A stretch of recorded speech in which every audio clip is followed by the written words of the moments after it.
In today's video, I'm going to teach you how to calculate expiry date in Excel.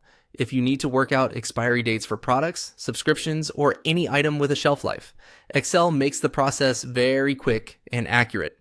In this example, we're calculating an expiry date based on a start date and a shelf life value.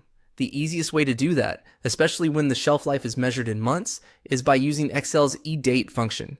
To begin, click on cell D2. This is where the expiry date will appear.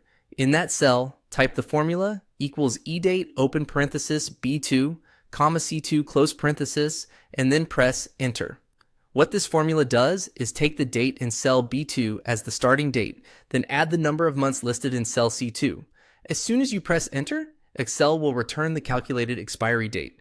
This is a very useful method because adding months manually can be unreliable, especially when different months have different numbers of days. The eDate function handles that for you automatically, which makes it ideal for expiry date calculations based on monthly or yearly shelf life.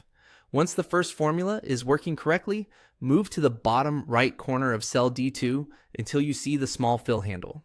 Then drag that fill handle downward to copy the formula into the cells below. Excel will automatically adjust the row references for each entry, so every row calculates its own expiry date based on the values in that row. This is a fast way to apply the same logic to a full list without retyping the formula.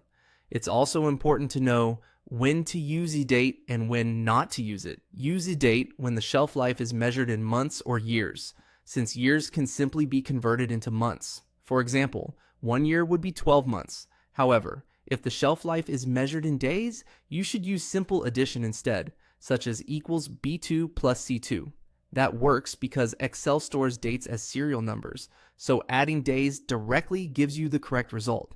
If your result doesn't display as a proper date, don't worry. That usually just means the result column needs formatting. Simply format the result cells as a date, and the values should display correctly. That's all it takes to calculate expiry dates in Excel accurately and efficiently. Thank you for watching.